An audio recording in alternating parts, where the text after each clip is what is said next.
Welcome to the HC Insider Podcast, a podcast dedicated to the commodities sector and the people within it. I'm your host, Paul Chapman.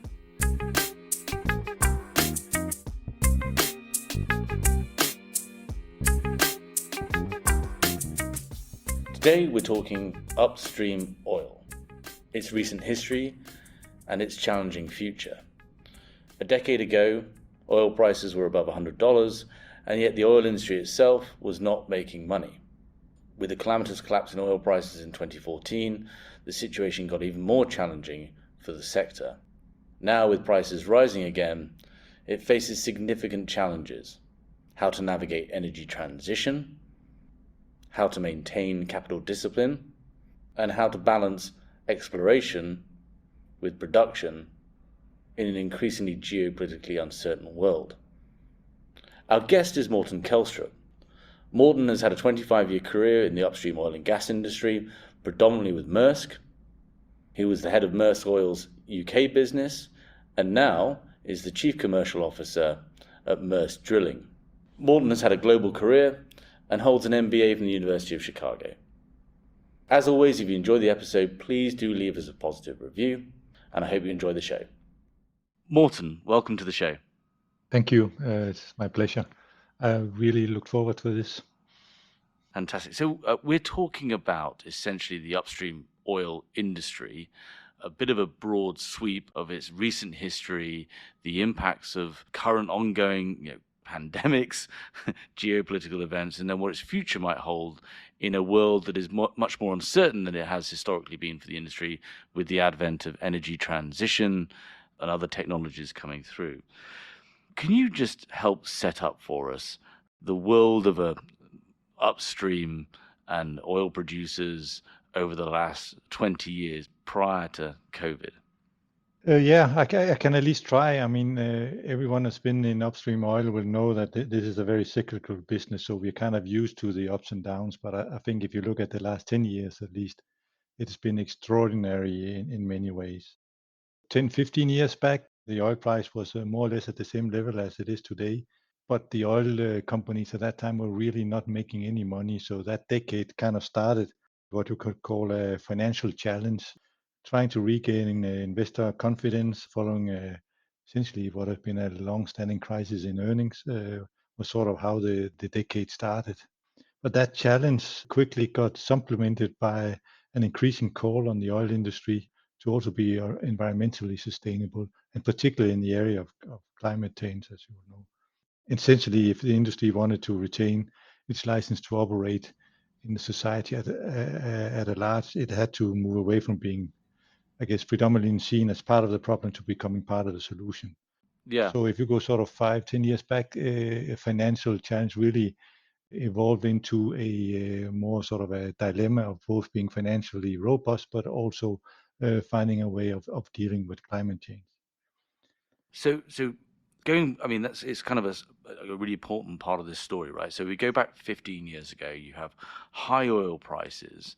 Can you just dig into that a little bit, and particularly around, I guess, capital discipline? Because you highlighted there it was high oil prices, but the financial results weren't there. Why was that? What was going on that was sort of, challenging those economics that would seemingly be quite positive at that point? Yeah, you would have thought so, right? And it's quite interesting that I think it was from the early 11 to mid 14, we really had oil prices above $100 a barrel, and yet despite the top line, there wasn't really a bottom line for the oil companies to talk about. Firstly, if you look at the price levels, I think they were to a large extent driven by restrictions in supply at that time. There were supply interruption from conflicts in the Middle East and Africa, and also OPEC was more or less complying with their quotas at that time. And then you had the sanction of Iran on top of that. So limited supply. And then on the same time, you have a generally growing economy, but particularly you had China and to some extent India growing quite fast at that time, and therefore also increasing supply dramatically. All of that gave that sort of fundamental support for the higher prices. But yet no money made. And I think there are two main reasons for that. One was cost inflation in general in the supply chain, and the other, what you may call industry inefficiencies. If you look at the supply chain first. It was clear with $100 oil, there was a sense of urgency to get the oil out into the market. So projects were accelerated, and there was a lot of pressure of getting operations up and running to a point that the supply chain had challenges following suit with the oil companies, which essentially then changed the market into a seller's market. And just as an example, how bad it was at the time, you would end up for an offshore rig, you would end up paying maybe up to $600,000-700,000 a day in the more extreme cases. And for comparison, maybe you can get that from $150,000-200,000 a day last year, right? And if you then take into consideration that drilling can be somewhere between 25-50% of the capex of a development project, I mean, this is a huge difference in cost picture, right? And essentially, I think Goldman Sachs estimated around 2013-14, the break-even price for oil companies was close to $100. So not a lot of leeway to make any money. So you had that on one side, right? And then, generally speaking, there's a lot of potential for efficiency improvements in the upstream oil and gas. As you mentioned in the opening, I worked in the UK, and at that time, the average operational efficiency offshore was 60%, which meant essentially that 3 days a week production was shut in for many reasons, maintenance, breaks, and whatnot. But 3 days a week, right? And that's extremely costly if you are spend like $5 billion on a offshore project, right? That you are shutting in production 3 days a week. So all of that didn't help, and therefore you saw that despite the spike in prices, that all the value was actually going downstream. Very high salaries, so employees took advantage of this. In Aberdeen, where I worked, it was clear that the high-end car dealers, they were making a fortune during that time, right? House prices, rentals, all of that sort of increase. So everyone was kind of having a great time in 2014, except the shareholders of the oil industry. Was it recognized at that point that there was this lack of discipline, lack of focus on the bottom line? Were people sounding alarms, or was it just the expectation that oil prices would continue to go up, and in that longer transition upwards, people would start to recognize more efficiencies? Essentially, the PEs were reflecting an expectation that future earnings would grow.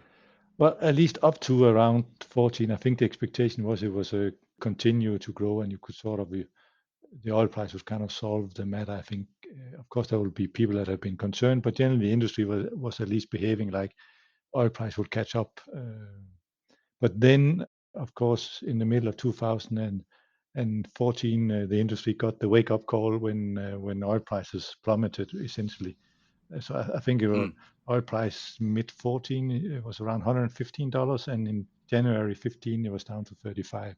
It was like Yeah, 70-75% that just dropped dramatically, and that woke people up for sure.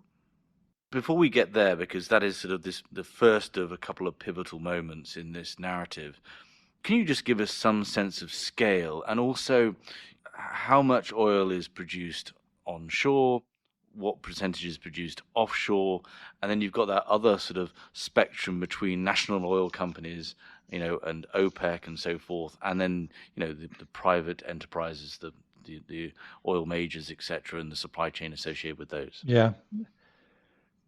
If you start with onshore versus offshore, well, essentially in round terms, we're producing around 100 million barrels a day, which is what also they will more or less consume, give or take a few millions, right? And 70% of the oil production is from onshore production. The rest is offshore. And most of the reserves are in the Middle Eastern region, especially if you take the conventional reserves, that would be countries like Saudi Arabia and Iran and whatnot. They will in total also have around 60-70% of the conventional reserves in the world. How the daily production is split between countries varies a little bit between how OPEC is complying with their own quotas and whatnot. But clearly, the Middle East has the biggest combined portion.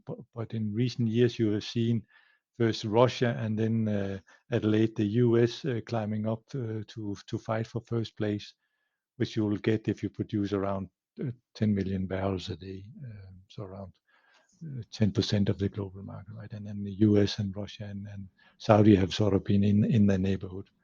think currently the Mm. pecking order is probably Saudi somewhat ahead of US and then Russia third, right? Yeah. But when you talk about onshore oil, I think it's also important to distinguish. I think there are at least three groups that you need to take into consideration. You have the Middle East, as mentioned, with its very low cost, and a lot of it is onshore and very cheap barrels.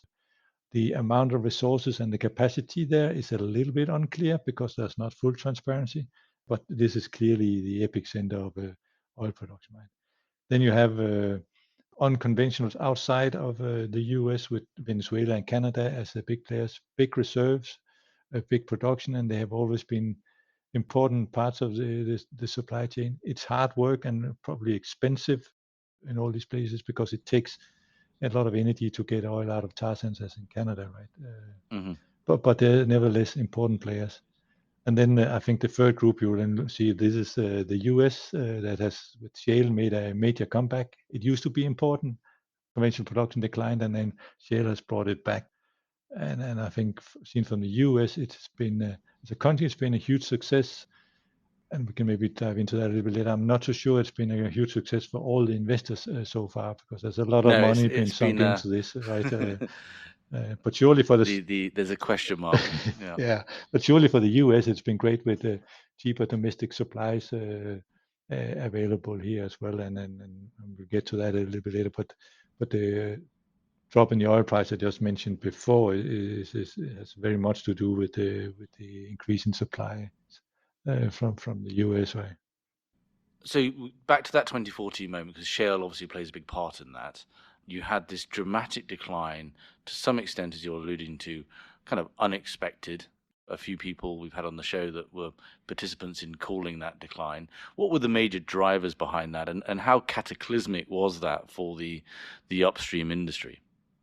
I think main drivers this time was then there was plenty of supply available, and at the same time the economic growth also in China kind of slowed down. So there was quite a gap between demand and supply at the time. So essentially, yeah, no support for prices, and they dropped quite dramatically. As I said, 70% over 6 months period is harsh on your income statement, of course. So it was a massive wake up call in many ways, and I think the response from the upstream part was quite dramatic and quite fast. And it came in many ways, but sort of generally it was slash and burn across the board. Fields got shut down, supply chain contracts cancelled, activities stopped, capex budgets slashed, and exploration virtually came to an end. So everything you could do to hoard cash and simply just stop what you're doing. So that was sort of the first immediate reaction. And then after that, I think the industry got wiser. Then they started looking at what can we do to revamp the projects we have? What do we need to do differently in order to make it more competitive? And that meant quite a lot of projects, I think, was just shelved and given up. And you focused on the ones where you saw with lower supply chain prices and maybe doing things a little bit less fanciful, then you can bring down break-even prices dramatically. And I think it worked. I mean, at the end, you brought break-even prices down from $100 plus to maybe $50, $60 sort of on a general industry level, and you will see even today that products will not go through the majors if they don't have a break-even price sort of in the $30 to $50 range, because essentially they're looking for robustness now towards the volatility of the oil price more than chasing the last barrel, which perhaps was the agenda in 13, 14. Yeah, so you've now got that capital discipline, and we'll come on to it. There, at least until very recently, there's been a still that they've faced the discount on their share prices as a result of energy transition, right? You've seen, actually extraordinary results from these organizations, but still, relatively speaking, in the long run, low prices. I just want to sort of bit of vignette around that period, because some of this was just normal cyclical nature of the oil industry, right? So you'd had this period of whilst the oil was at $100 plus, there was significant investment in exploration, in drilling rigs, all of these things, and just as that supply started to come on, you then bring in the unconventional piece, shale, right? So you had the confluence of those two elements coming together, kind of overinvestment, typical normal super cycle type stuff, and then shale comes in, and the fallout was rigs stacked all over the world, as you say, right in that sort of 2010 period. People were looking at pre-salt off Brazil, and there was lots of technically challenging, high-cost projects people were looking at because it really was about, at the time it was peak oil, right? And there was a push to find Yeah, reserves. definitely. And yeah, you can say some of it is business as normal in the oil business with this cyclical nature that we have and the ups and downs. I just don't think we've seen it pushed to the limits to the extent that we saw in the period up to 14, and then seeing the sort of a dramatic wake up call we saw there. So I think the peak and trough were quite extreme and very close to each other, which kind of shook the industry. And then I think the financial markets probably helped also sobering up the upstream oil. Essentially, I mean, you can't have 3 or 4 years with $100 oil and not really making a proper return to the investors. So the scrutiny we have faced since 14 has been quite severe, and I think you are still seeing that to a large extent.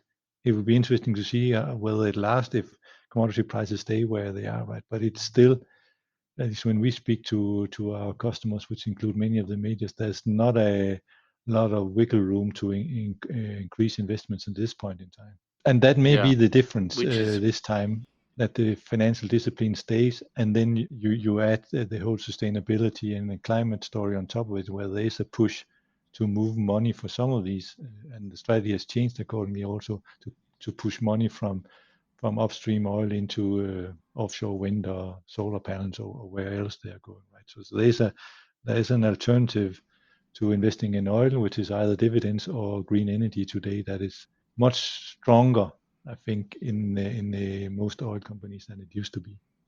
yeah. And yeah, interestingly, it's oil and gas that are sort of leading that green energy charge in comparison to sort of incumbent utilities Yeah. to some extent, right?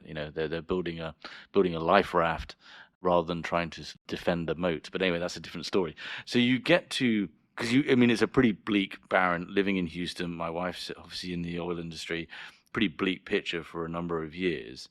And then we went from COVID and negative oil, albeit a bit Mm. of a quirk of a trading system, to suddenly being right back up at $100 oil.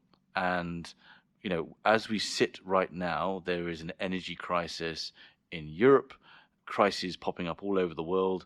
Sri Lanka, for example, is now rationing fuel for government vehicles only. Part of that is an acute circumstance of Russia's invasion of Ukraine. But when let's try and control for that, all those factors, were things turning around in 2019 before COVID struck? Kind of what was the picture right at the end of the decade? Yeah, I think it was turning around. I think firstly, if you start sort of in a 18 window, 14 has kind of been turned around now. Contrary to 14, now the upstream was making money and the supply chain was in pretty poor conditions. You saw drilling contractors going into Chapter 11, a lot of write-offs and whatnot. So essentially, supply chain has been pushed back because of lack of activity, and then you are seeing steadily increasing income in the upstream, although the oil price was still in the 60, 70, $80. They were making good money. But we were sort of starting seeing a slow recovery in activity levels, more products getting through both onshore and offshore. The deep water in the US conferences, you saw projects coming up there. So the recovery was slowly starting when COVID hit. But I think it's also fair to say that for me, COVID is first and foremost a human tragedy that, with the seriousness, of course, we should not underplay. But for the oil industry as such, it was more a delay. It was not a welcome delay, but it was more a delay. The impact on operations were pretty small, not a lot of interruptions. It was very difficult to navigate it, but frankly, mostly to people that we have in the front line offshore and production facilities and drilling rigs and whatnot, and their stamina.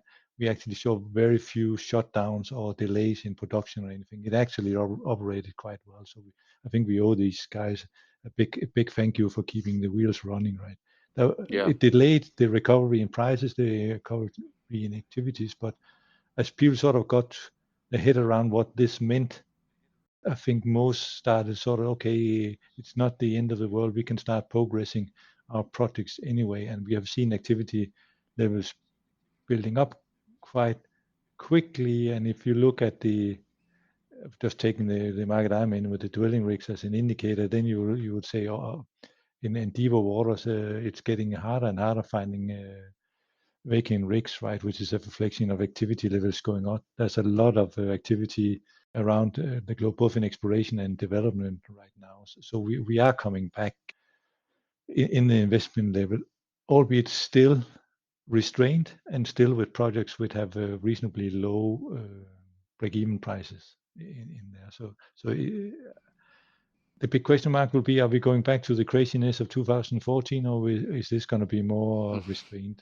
And for now, I see the more restrained approach. But yeah, it's the future we're talking about. Who knows?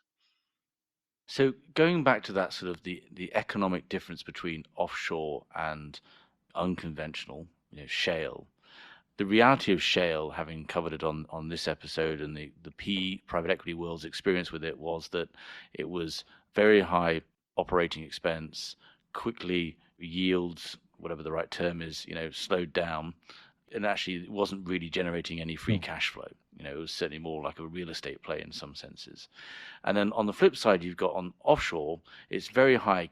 I'm being very simplistic here, and correct me if I'm wrong. It's very high capex, but once you found the oil, it's just turning a couple of spigots, and it's very low operating expenses. Both A, is that correct? And B, are you seeing a preference from the operators, from the majors, to they're going back to offshore because they're comfortable with it, or are they also instilling the same capital discipline into conventional and they want access to both? I know that's quite a big question. Yeah, and the answer will be it depends a little bit on the different companies, but just sort of from the helicopter point of view, I think it's worth just reminding oil companies will take a portfolio approach. They will rarely go for pure play in one area or another. There will be a few smaller companies that do that, but if you take the majors, they are sort of saying we will go where our expertise is and where it can be best used, but that it's typically in more areas. So you'll see if you take an Exxon will be in the shale and they will also be in deep water, for instance. If you take Total, they will not go into shale. They say they don't understand it. They prefer conventional oil and LNG and then renewables to a much larger extent than you'll see Exxon go.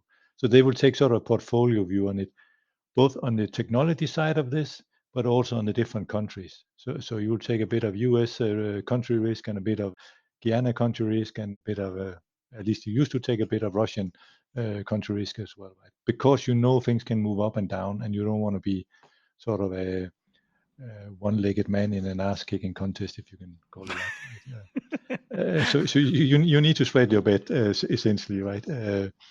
And they will do that. So I think what you've seen that the restraint amongst the big oil companies, the major whatnot, on capital spending has hit both offshore, whether you're in shallow or deeper water for that matter, but also on the shale side.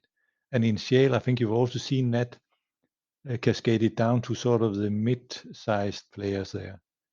You see at least a lot of them talk about they will retain a discipline, they will pay out dividends and whatnot. So they will grow, but not reinvest all the money, which I think they used to do before, right? So as you said, there was no cash flow really going back to the investors. I think they realize now to keep attracting money, which is still difficult in shale, I think. But to keep attracting money, you need to pay some of it back. And then you probably have smaller players with less impact on the global market that would still go full monty into the investment. But as far as I can see, the discipline is still there. But there will be, I think, some interesting conversations here in the fall where you typically look at the capital allocation for the next year, right? There will be some interesting conversations. At least I remember from my days as a country manager, we tend to be a little bit more optimistic about the projects we have than the corporate head offices. So we will normally ask for more money than not, right? And I think most will, in light of the high oil prices, see the same. And whether they then start loosening that a little bit is going to be interesting. My money's still on they won't, but you never know. $100 oil has a lot of incentive in it. The HC Insider podcast is brought to you by HC Group, a retained search, intelligence and advisory firm focused solely on the global energy and commodity sector. With 6 locations across Asia, Europe and the Americas and over 50 consultants. To find out more, go to our website, hcgroup.global. There, you can also sign up for our HC Insider content for more interviews and white papers on relevant trends and talent impacts in the commodities world. And I want to end up at kind of what signals can people look for. Our audience is certainly traders, to sort of get some sense of which direction the upstream industry is taking, because it really is a very complex picture right now. We're about to move on to that. Just one final question on sort of this segment. Back in 2010, whatever it might be, the supply chain was building up huge inventories, whether it's drilling rigs, whatever it might be, to capitalize on the high prices. Has all that inventory now been put back to work, or is some of it just rusted away? Kind of, when you look at the supply chain piece of oil, is it now incredibly stretched, or is there still capacity there? Well, I think a lot of it has rusted away, as you put it. We will call it scrapped. I don't know if that sounds better, but that has been taken out, particularly the older rigs. There's still a few that is stacked and waiting at a quayside somewhere. It has to be borne in mind that these have been what you call cold stacked. Essentially, you just switch them off and leave them be. And that is not a very good idea for moving equipment as you have on a drilling rig. So bringing them back is going to be very costly. It's like leaving your car in the garage for 5 years without doing something about it. You shouldn't expect it to start immediately when you come back. It's just when you talk about it, drilling rig, it may be 50, 60 or $100 million to bring it back to market once it's been there for a while. So there are still a few of those out there. Whether they come back and anyone will sponsor, that can be debated. There were also a few new builds around in yards, and most of those have either been taken up or has been found elsewhere. So there's not a lot of spare capacity to bring into the market, generally. Yeah. And another thing is, of course, it's not one size fits all, right? You've got rigs that are developed for harsh environment, deep water, shallow. There's also within that a segmentation that happens, that you're not going to bring a certain rig to a certain, to the Gulf, for example.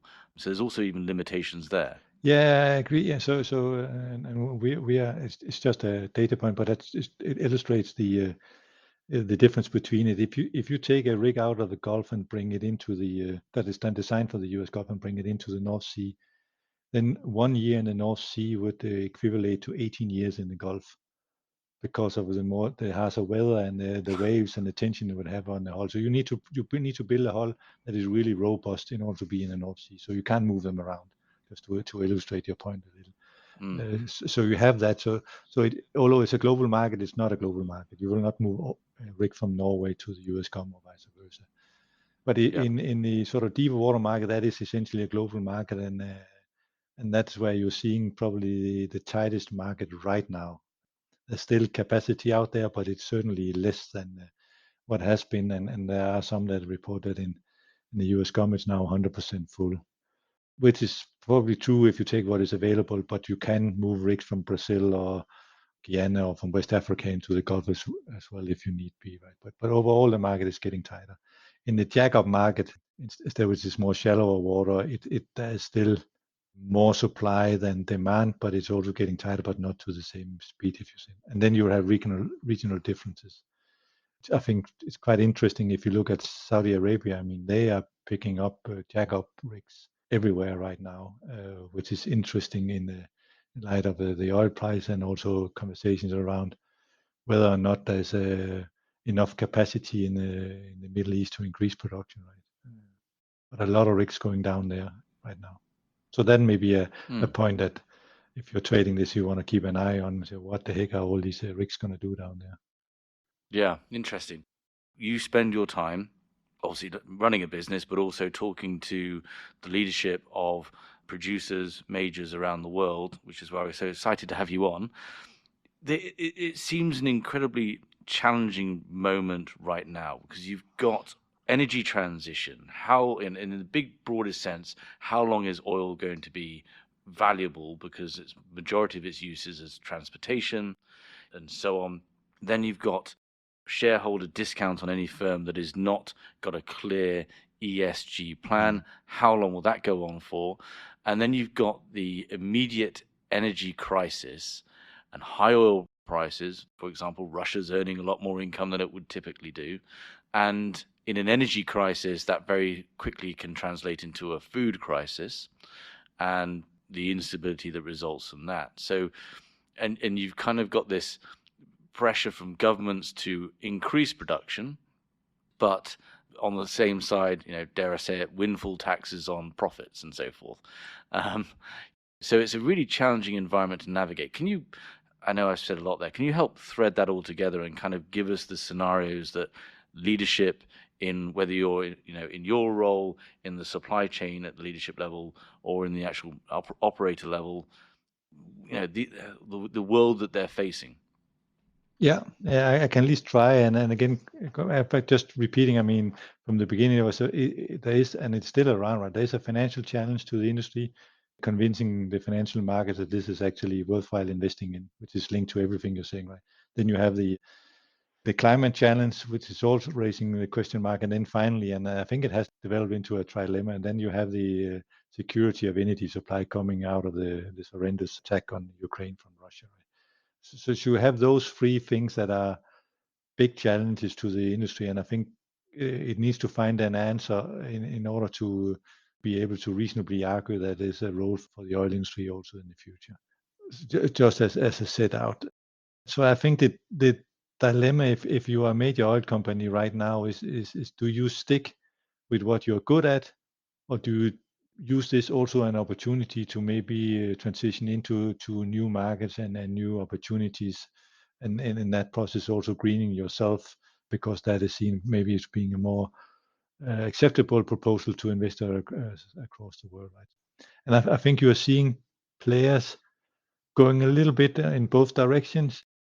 I think it was Patrick Buyani that at the Zero Week that you had in Houston not long ago talked about either you stay with your molecules or you go into electrons.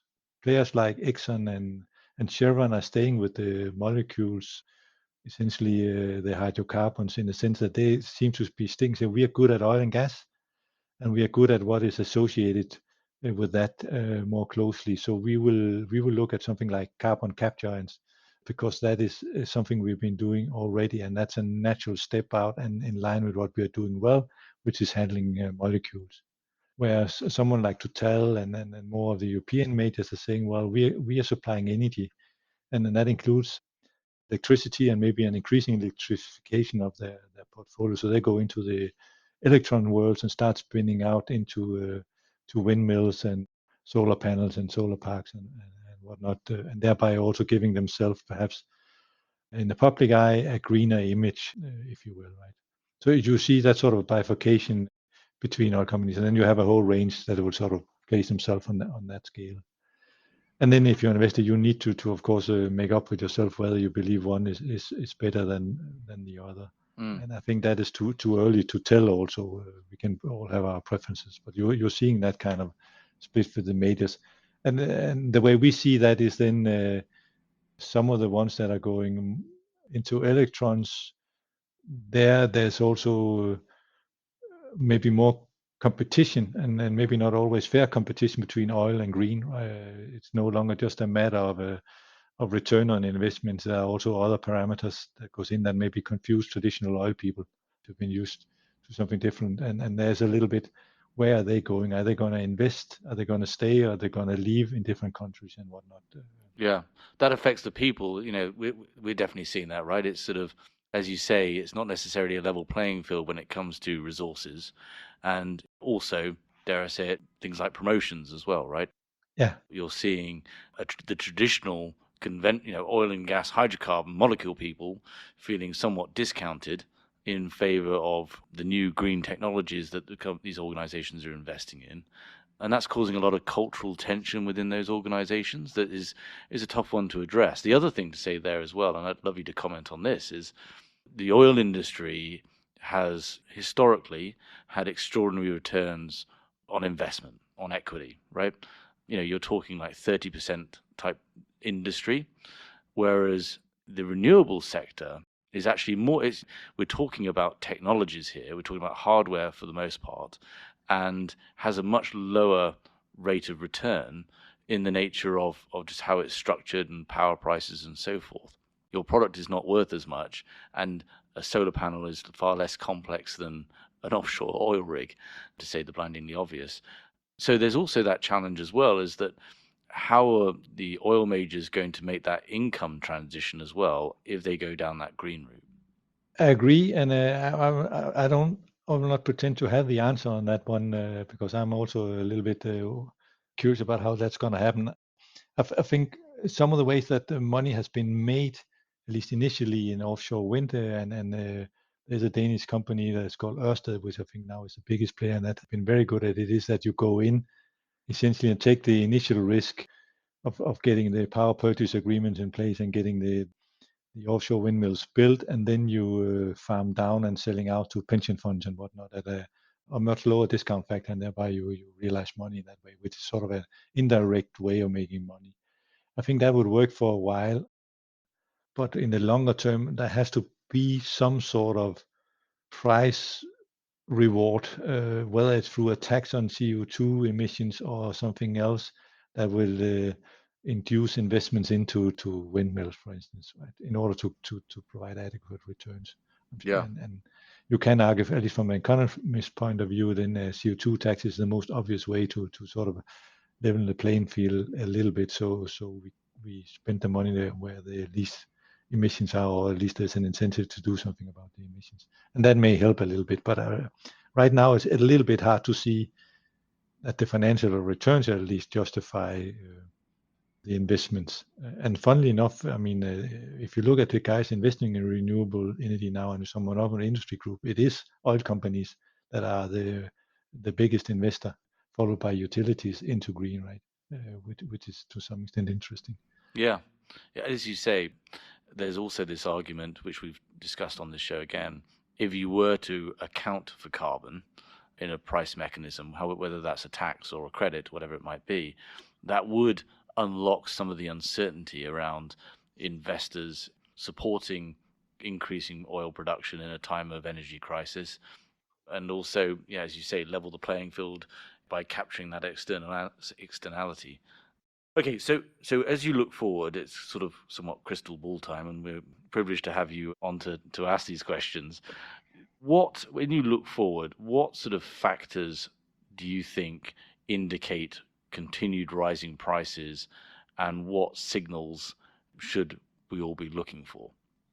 Well, first, I mean, if you look at in the wake of the Russian invasion of Ukraine, I think generally there was a renewed, and maybe in some places perhaps somewhat reluctant acceptance that oil and gas is going to stay around for quite a long time now, yet, and it is required to have an orderly transition and to have affordable energy and having it available when you need it, right?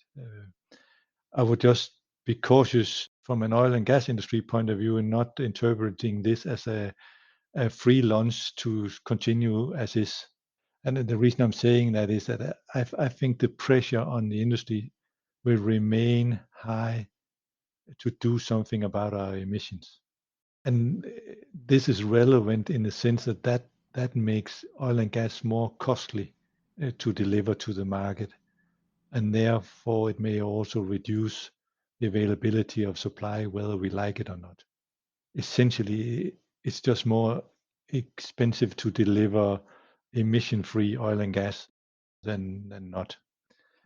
So I think that in itself will probably support supply constraints for quite a while. I know there's a lot of political pressure also, at least publicly, that we need to reduce gas prices and whatnot.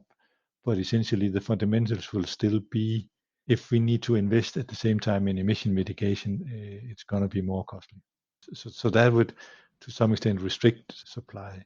Mm. On the other hand, if you can say there is a more general acceptance that the oil and gas is part of the ecosystem for a long time yet, then you could also argue that financing would have to adjust somewhat in this way, and this is becoming more acceptable again to invest in oil and gas and thereby lower financial cost, right?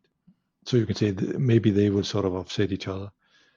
But I'm also aware you can if you want to, you can very easily argue the complete opposite here. So at the end of the day, you will just end up. I think the future is just as uncertain as it's always been in this market. It's impossible to predict where we're going. At least the industry has not been very good at it. No. And I've been on the wrong side of expectations so many times that I'm probably the last one you should listen to.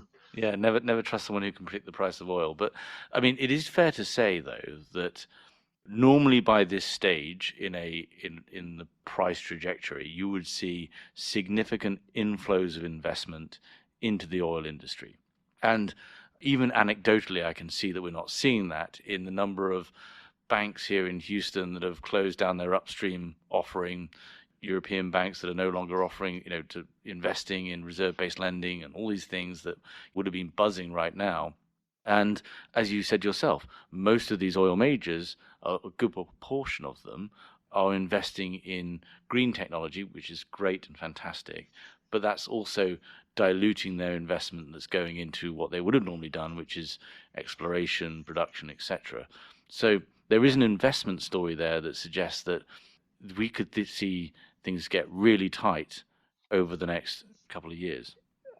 I agree. I just wonder though whether the restraint on investment is coming mostly from the banks or mostly internally from the oil companies and the sort of more immediate investors. If you take into consideration that, I mean, from exploration to you actually have first production, it typically takes about 10 years, right? Then what we're seeing today and we're seeing in the next few years is also the almost complete stop for exploration for new oil in the sort of 2014, 15, 16 window. That oil we didn't find at that point in time is not going to come on stream now, so that would help. So even if there is a huge influx of money today, it's not going to dramatically change the supply tomorrow. It takes time, right? The exemption may be the Middle East where they can do infill wells and the more offshore and onshore maybe and bring back more production, but it takes time to bring new fields on stream. So this constraint we're seeing now is maybe more imposed about what the oil companies have done to themselves over the last few years than the change in investment appetite from banks and whatnot. Will that change? The more climate plays into the picture and investment picture, yeah, it may be. Again, Patrick Bjarne said many interesting things at the Zero Weekend. Another thing he said was also that he was not concerned about financing. They would always find money for the interesting projects that had good returns. And of course, it's easier for Total maybe than it's for a small-time player somewhere. But if the returns are there, which the higher commodity price should suggest, then you should also think there will be money there. I don't think oil is not a so-called sin share yet, right? But even sin shares like guns and gambling and whatnot find money. So we may not always like the price, but I don't think that's the main constraint. I think actually this is the confusion on where you put your money in the future and whether you want to go more into oil and whether you want to transition the money back to the shareholders or to new business areas in the green territory. Yeah, because it's interesting, isn't it? Because you've got, I hadn't quite appreciated that. Yeah, that if they were talking like a 10-year span from exploration through to production, that also coincides with most of the developed world's goals in post 2030 to be heavily reliant on the electron at that point rather than the molecule. Yeah. So it's a real pivot point right now. If people today are saying we can't invest in new exploration because the expectation is this oil is going to be worth much less in 10 years, 15 years, the economics just aren't there. If the energy transition doesn't occur or is delayed, you could have a really challenging time in the 2030s. And as we say, commodity markets and whatever it is, whether it was whales or whatever, the price doesn't gradually reduce to zero. It typically goes up and becomes very volatile as it degrades. Yeah, and again, we're talking about the future, so you have to be a little careful. But you could sort of on dark days, you if you look at the market where it is now and then, and I'm old enough to have experienced the 1970s. You sort of had the same situation at the end of 17. There was a lot of concerns about energy supply supply. There were wars going on, the Cold War, you had the hostage situation in Iran, invasion in Afghanistan, and there was no end to sort of the misery, which was kind of the president in the US at the time, President Carter, sort of expressed very clearly in a speech, which I think is referred to as the Malice speech in 1979. There was no end to misery. And yet, if you look at it, and then from 1980 and onwards, I mean, we have had almost 40 years of uninterrupted growth and improvements on the globe. Right? There have been a few setbacks, but if you look at the overall economy, I think it's grown by 3 or 4% on average every year, right? So we are much better off, and that happened quite quickly in the 80s, that turnaround. We are much better off than we were 40 years ago. I think the income per capita is like 5 times higher or something. And if we just take a more modest economic growth of 2.5%, then every 20, 30 years, you will double the world income again. So in 2050, they will be twice as rich as we are today to deal with problems also, right? So humankind also have a tendency to find solutions, and so on the darker days, I would rather think of that we will do that. So right now it looks troublesome. Wars, with climate change, and we lack supply of commodities.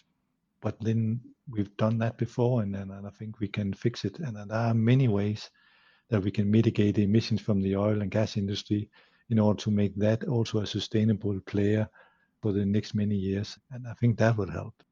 It's probably better that we put our bet on natural gas than on coal, which is also readily available. Right? We have nuclear, which I think will come back. So I think we can solve the energy crisis as we have it now, probably faster than it looks right now.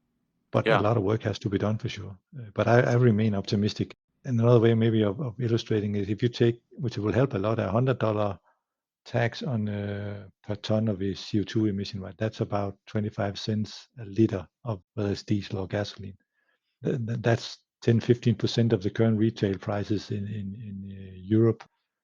Europe at least can afford that, and I think the US can as well. And a $100 tax will kickstart a lot of things if that is there, right? So we have it in our hands really to mitigate both the financial you can say challenge to the industry, but also the emissions, and that will bring more supply out.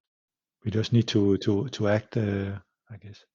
Yeah, well, let's leave it on that optimistic note. I've really appreciated your time. It's been a really interesting discussion and lots in there to think about. And I think it points to, as we said, right, if you're a leader of these organizations, which you are, you face one of the most complex environments that we've ever faced, and the stakes are pretty high as well.